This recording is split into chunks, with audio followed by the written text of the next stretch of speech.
Capítulo 62 Caçando em águas turbulentas. Enquanto o resto do grupo ainda se perguntava o que estava acontecendo, uma criatura vermelha, mas levemente esverdeada, saltou do arbusto atacado para se esquivar do feitiço de gelo de Alexander. Infelizmente para a criatura, este não era o seu dia de sorte. Assim que o feitiço colidiu com o chão perto dele, uma explosão gélida o engoliu. A explosão em si não foi suficiente para matar a criatura, que tentou escapar. Mas Osha, se aproveitando da lentidão que o poder gélido causou, a derrubou com uma habilidade que lançou 5 espinhos de gelo.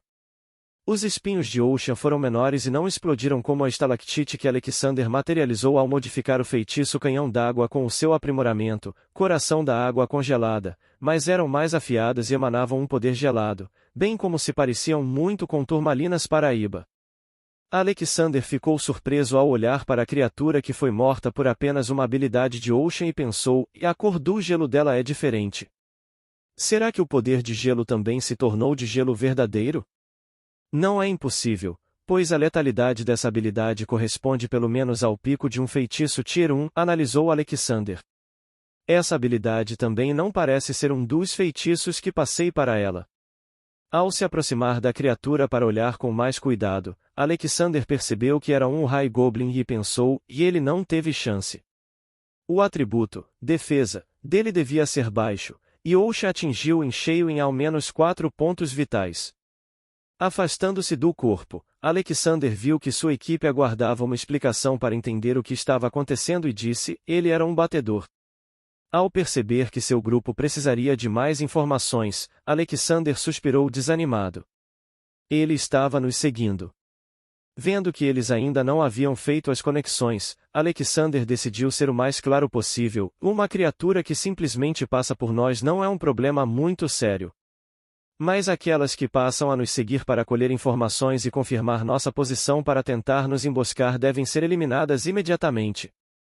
Mesmo com o grupo finalmente entendendo o ponto de Alexander, uma dúvida permaneceu, e foi Stella que deu voz a ela, será que realmente precisamos nos preocupar tanto? Era apenas um Goblin. O que você acabou de dizer tem tantos erros que eu nem sei por onde começar a corrigi-la, disse Alexander ao voltar a caminhar. Ele claramente não queria ficar ali para ver que criatura o corpo do Goblin atrairia. Quando viram seu batedor voltar a mover e se preparar para falar, o resto do grupo o seguiu. O seu primeiro erro foi pensar que estávamos lidando com apenas um Goblin, pois os Goblins são, até certo ponto, criaturas bem sociáveis que geralmente vivem e atacam em grupos ou bandos. Sentindo que o grupo foi receptivo, Alexander continuou, seu segundo erro foi pensar que era apenas um Goblin, já que na verdade era um High Goblin, um monstro de primeira evolução. Pode não parecer, mas faz total diferença, disse Alexander, pois para utilizá-lo como bater, o líder dele deve estar pelo menos na segunda evolução. Seu terceiro erro foi menosprezar a raça Goblin, garantiu Alexander, já que ele, mais do que qualquer outro humano, sabia muito bem disso. Eles podem não ter um poder devastador como algumas espécies temidas, mas possuem várias sub-raças e podem desenvolver inúmeras habilidades. Algumas das quais ainda nem devem estar registradas. Abismado com a falta de conhecimento do grupo, Alexander começou a ponderar sobre sua situação, e isso é estranho. Meu grupo deveria estar entre os mais fortes, se não for o mais forte, mas eles não parecem ter o menor conhecimento prático ou senso de sobrevivência. Deve haver outras formas de subir de nível além de caçar, como treinar e fortalecer o corpo com a energia do ambiente, mas mesmo assim. É como se eles nunca tivessem caçado, pensou Alexander, tentando entender a situação. Surpreendentemente, não demorou muito para encontrarem uma pequena caverna onde pudessem passar a noite. Mas assim que eles a verificaram, um cheiro estranho chamou a atenção do grupo. Algo estava queimando ali perto. Não deveria haver incêndios naturais nessa época do ano, especialmente em uma noite sem chuva como essa, disse Alexander ao observar o céu, que não apresentava o menor indício de raios ou chuva. E o que devemos fazer? Perguntou Diana. Após considerar um pouco suas opções, Alexander respondeu, e esperem aqui. Vou ver o que está acontecendo e já volto. Ao ver Alexander desaparecer por entre a vegetação, Diana inconscientemente se perguntou em voz alta, como ele consegue fazer tão pouco barulho ao caminhar pela vegetação? O resto do grupo instintivamente se perguntou a mesma coisa ao ouvi-la. Mas ao pensarem bem sobre isso, eles ficaram bem surpresos e assustados, pois essa não era uma habilidade a que a academia deles ensinava. Eles obviamente não tinham como saber que isso era apenas a combinação da experiência que Alexander teve na pequena clareira onde acordou neste mundo com os instintos sobre-humanos que o talento dele lhe proporcionou. Mas a falta de informação deles não os impediu de fazerem suposições a respeito dele até a sua volta, uns 10 minutos depois. Ainda com o rosto de pensativo, de quem ainda estava calculando algumas coisas, Alexander explicou a situação ao grupo, que é exatamente como imaginei. Existem algumas criaturas lutando não muito longe daqui. E o que vamos fazer? Recuar? Perguntou Stella, subconscientemente tratando Alexander como o líder do grupo. Recuar? Sorriu Alexander. Nós vamos caçá-los nessa turbulência. Esta não seria a primeira vez de Alexander caçando em águas turbulentas. Mas como seria a primeira vez do resto da equipe, ele teve que explicar o passo a passo de como seu plano iria funcionar. A equipe dele ficou feliz ao saber que o plano consistia principalmente em uma emboscada, pois seria mais fácil e menos perigoso que o combate direto. Mas a felicidade deles desapareceu imediatamente quando descobriram que o alvo era uma criatura de segunda evolução rara. Não é melhor recuarmos por enquanto? Já está escurecendo, argumentou Mark. Ficaremos em desvantagem devido à má iluminação. Alexander apenas deu de ombros. Eu apresentei uma opção, que obviamente tem seus prós e contras. Não vou forçar vocês a segui-la. Mas considerem bem suas opções, contra-argumentou Alexander. Nós podemos nos arriscar agora e, quem sabe, acabar logo. Ou podemos deixar para amanhã e ficar, sabe-se lá quantos dias, à mercê desta floresta em busca de uma oportunidade que pode nem ser tão boa quanto esta. Talvez.